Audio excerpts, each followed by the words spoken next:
সুপ্রভাত। কেমন আছেন আপনারা সবাই? অনন্যার ব্লগসের আরও একটি নতুন ব্লগে আপনাদের জানাই অনেক অনেক অনেক স্বাগত। আজ বৃহস্পতিবার, সকাল এখন 8টা বাজে। আপনাদেরকে সাথে নিয়ে ঠিক এখন থেকেই আজকের ব্লগটা আমি শুরু করছি। সকাল সকাল ছাদে এসে এই পর্তুলিকা সুন্দরীদের সাথে দেখা হলো, তার সঙ্গে দেখলাম বেশ কিছুদিন আগে শান্তনা দিদি যে গাছের ডাল এনে দিয়েছিল, সাদা সাদা সুন্দর ফুল হয়, আমি লাগিয়েছিলাম জীবনে প্রথম ওইভাবে মাটি খুঁড়ে। কারণ আগে তো মা সব রেডি করে রাখতো, আমি শুধু গাছ লাগাতাম। যাই হোক, মায়ের হাতে ওই স্টিচের পরে তো মা করেনি, আমি করেছিলাম।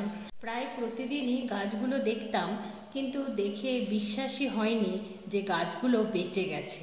পাতাগুলো যেন কেমনই নুয়ে নুয়ে পড়েছে, কিন্তু সেই গাছে আজকে প্রথম ফুল ফুটেছে। এটা দেখে আমার আনন্দের আর কোনো সীমানা নেই, মনটা আনন্দে ভরে গেছে। তারপরে যথারীতি রান্নাঘরে এসে চা বানিয়ে চা পর্ব মিটিয়ে ফেললাম। তারপর চায়ের বাসনগুলো ধুয়ে রান্নার প্রস্তুতি শুরু করে দিলাম। এদিকে কালকে যে ভিজে জামা কাপড়গুলো ছাদে দিয়েছিলাম, সেগুলো তো প্রায় শুকিয়ে গেছে, তাই নিয়েই গেলাম।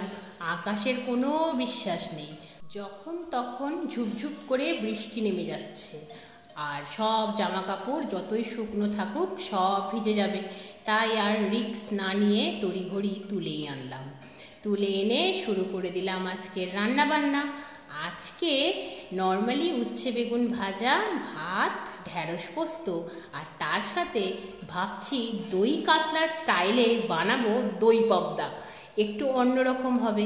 জেনারেলি পাবদা মাছের প্রিপারেশন তো খাওয়াই হয়, দেখি তো দই কাতলার স্টাইলে পাবদা বানালে তার স্বাদ কতটা ইউনিক হয়।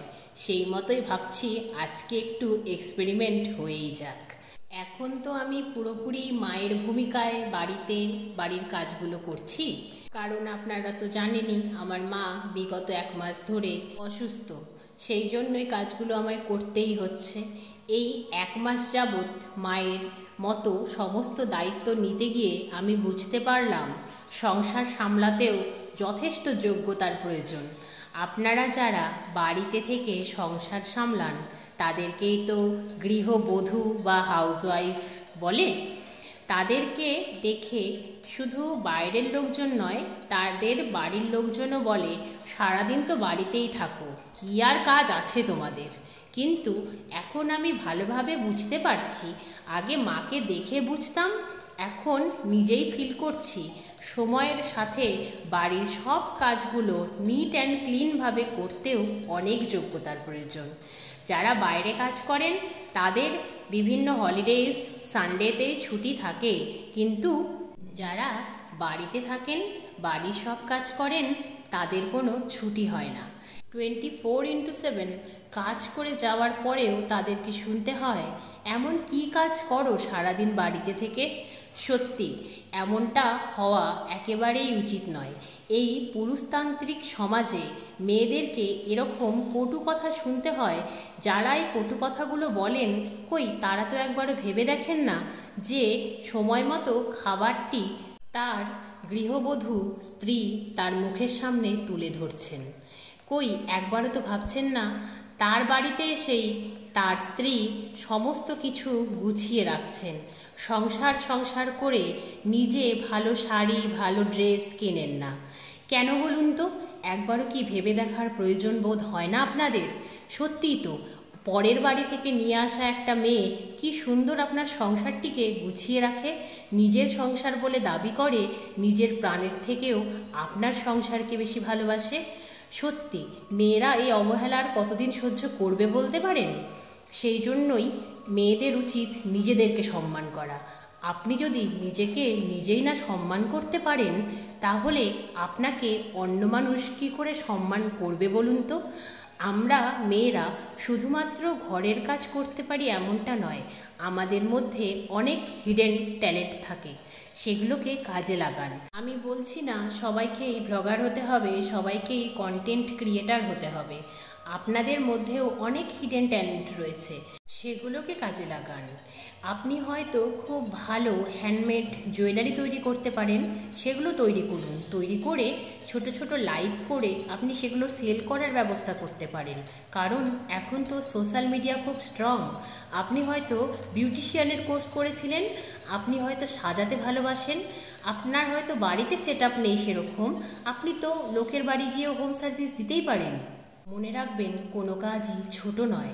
নিজেকে সম্মান করুন, নিজেকে ফিনান্সিয়াল দিক থেকে স্ট্রং করে তুলুন, তাহলে দেখবেন নিজেকে সম্মান করার জন্য আপনাকে আপনার আশপাশের, আপনার সংসারের লোকজনও সম্মান করছে।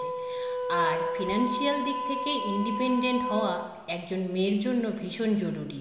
এখন এই পরিস্থিতিতে চাকরি পাওয়া তো সম্ভব নয়, কারণ এখন চাকরি দুর্মূল্য হয়ে গেছে।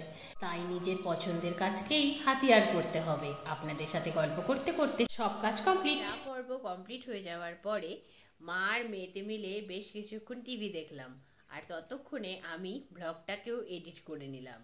তারপর ডিনারের টাইম হতেই প্রথমে বাবাকে ডিনারটা সার্ভ করে দিলাম, তারপর মা আর মেয়েতে মিলে ডিনারটা সেরে ফেললাম। তারপর রান্নাঘরে যাবতীয় কাজ কমপ্লিট করে চলে এলাম ঘরে। ঘরে এসে বেডটাকেও রেডি করে নিয়েছি, এখন শুধু শুয়ে পড়ার অপেক্ষা। ঘড়ির কাঁটাও তো 12টা ছুঁই ছুঁই করছে, সেই জন্যই এখন শুয়ে পড়বো। আরও একটি ব্যস্ততম দিন এখানেই শেষ হচ্ছে। তাহলে আজকের মতো আজকের ব্লগটা এ পর্যন্তই। আবার আপনাদের সঙ্গে দেখা হবে খুব শিগগিরই অন্য একটা নতুন ব্লগে। আপনারা সবাই খুব ভালো থাকবেন, সুস্থ থাকবেন, সাবধানে থাকবেন। আর আজকের ব্লগটা কেমন লাগলো অবশ্যই কমেন্টে জানাবেন। ভালো লাগলে একটা লাইক করে দেবেন। আর যদি আপনারা চান তাহলে অনন্যার ব্লগস চ্যানেলটাকে সাবস্ক্রাইব করতে পারেন। আপনারা সবাই খুব ভালো থাকবেন, সুস্থ থাকবেন, সাবধানে থাকবেন। এইভাবেই অনন্যার ব্লগসের পাশে থাকবেন, আর এইভাবেই চ্যানেলটাকে সাপোর্ট করবেন। তাহলে আজকের মতো আসি। Good night, bye bye.